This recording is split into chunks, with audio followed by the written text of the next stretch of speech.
that's a very special thing, and I really appreciate that. Thank you so much.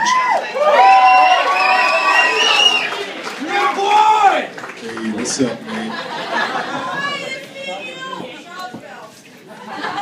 Is that the gathering? Awesome, awesome. Hey, you hold the mic. Holy shit! Together, I traveled to Virginia to see this man. I love you, boy.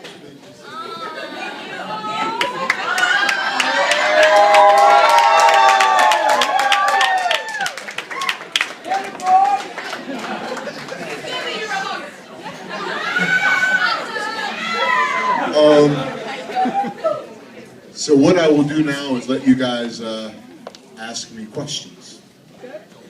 Was Dave's voice in the background? Dave's voice was very much in the background. I said, Dave, please do this, please. You know something? Dave is the nicest motherfucker you'll ever meet. I mean, the only thing I had to do is ask. He was like, absolutely. You know, and he was really cool about doing that, and Stefan as well, and the other guys who were on the soundtrack, they were very cool, you know, to take the time out to record some on this, you know, and it meant a lot, just having my brothers behind me, you know what I mean? That was very cool. What was your inspiration? Well, I wanted to make a movie for a long time, and over the years I've thought about different ways that I will make a movie. But at the time, I wasn't really thinking about making a movie. It just sort of happened, you know, but it happened in the fall of '08, you know, it's like after the summer that Roy died, and I was like in a really sort of dark place, you know, like all fall. And it was just a horrible fucking fall. And I knew that somehow I needed to put something, you know, to have something to put this in, you know, either playing music or doing something creative, you know. That's what I needed to do to get out of this, and this just hit me, you know, this just hit me one night. And the story came from, I guess, the matter of grief came from the fact that I think I was grieving at that time, but also I wanted to, like, when I thought about making this movie, I was like, I wanted to have the actor have something in common with the character.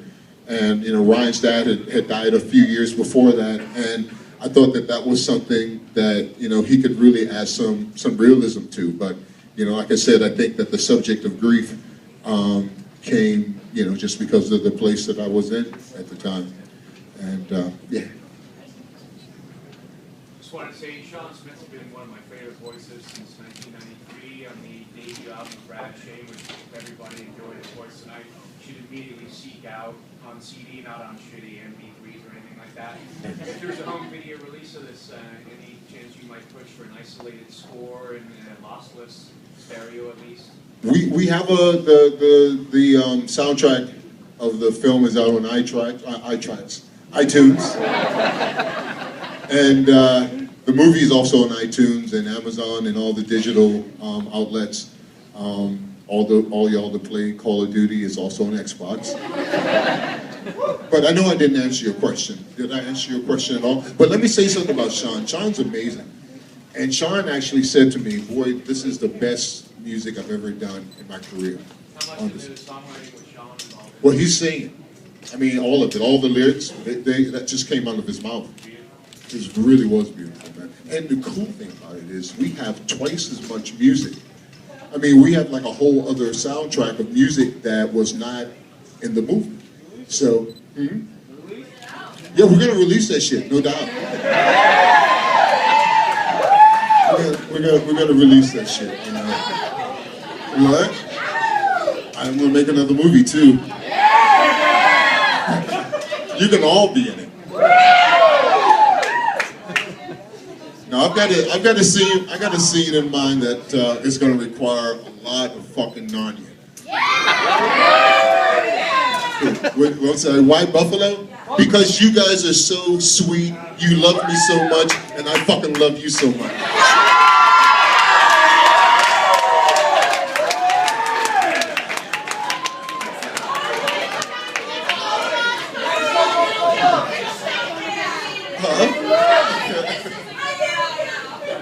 You want a kiss, you said?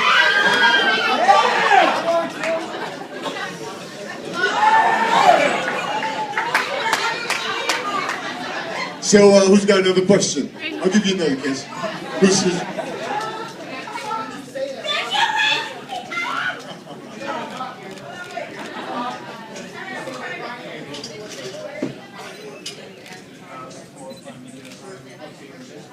Absolutely, absolutely. You know, I was in a dark place, and so the movie took on sort of a dark place as well. But at the same time, I think that out of that darkness, we made like something very beautiful.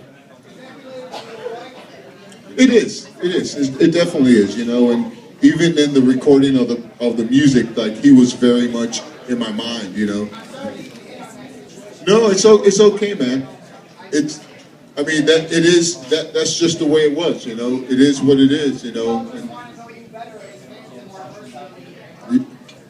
Yeah, you know. Now sometimes I fucking hurt, and I have to. You know, the good thing about being an artist is that we get to put our pain into our creative endeavors, and that's what happened here. And I took that pain and I made something beautiful. And every day that I made this movie, I felt safe. I felt okay. It was okay. It's kind of like this. It was kind of like I looked forward to it because I knew that no matter what, I was going to be okay then, and I can get into the world of this movie. It's like when I go on Twitter and I go in there and I talk to Narnia.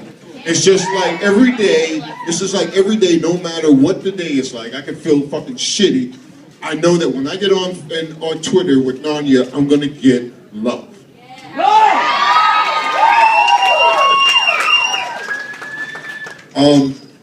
Like, how about you? Hi, boy. Thank you so much for bearing my soul.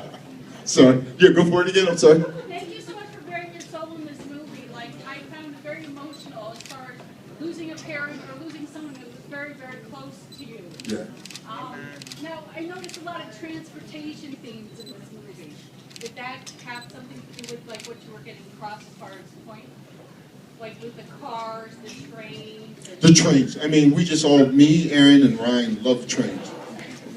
So there's a lot of trains in this, and I think that the next movie that we do is actually going to be, trains are going to be a big part of that.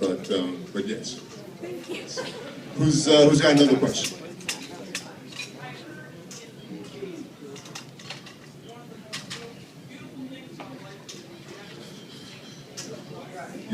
Yes.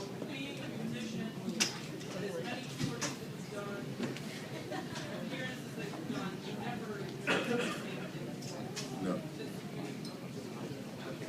Yeah. And oh, thank you. Thank you so much. Thank you so much.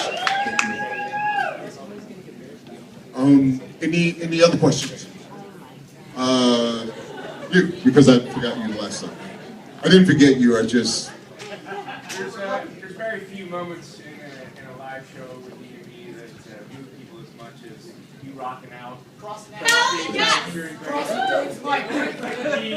It's so awesome to be able to experience one of those live shows in home in Blu-ray format. And 7 years in, what's going on? Do we not do Blu-ray? That's just bullshit. No, I had no idea, but hopefully we'll do that soon, you know, because it's just so much better. Where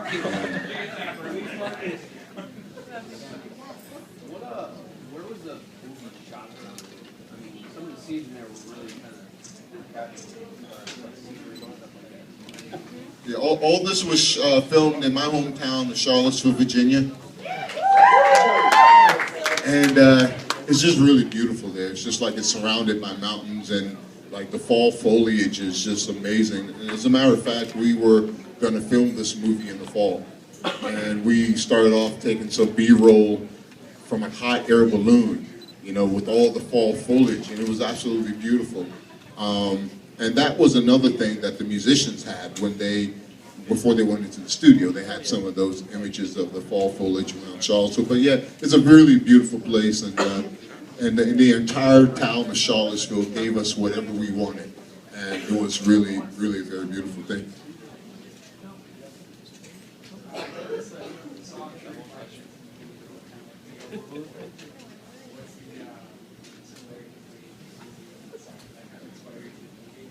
No, it wasn't. It's so funny because I wasn't conscious of that at all. People have asked that question, but I wasn't. I really wasn't conscious of that at all.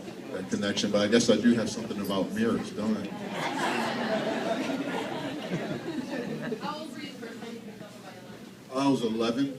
I wanted to play the guitar, but they didn't have that in the orchestra class. You are like very fast. Thank you so much, sweetheart. Thank you so much. Thank you so much. Back in the back.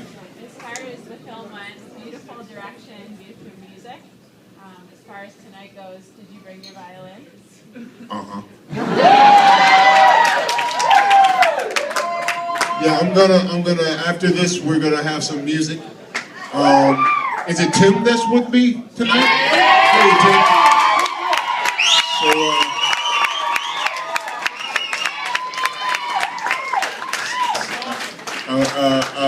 a member of Narnia is here with us, which is really fucking cool to play some music. And I will join him. And let me get like 2 more questions and then we'll get on with the festivities. Start with one.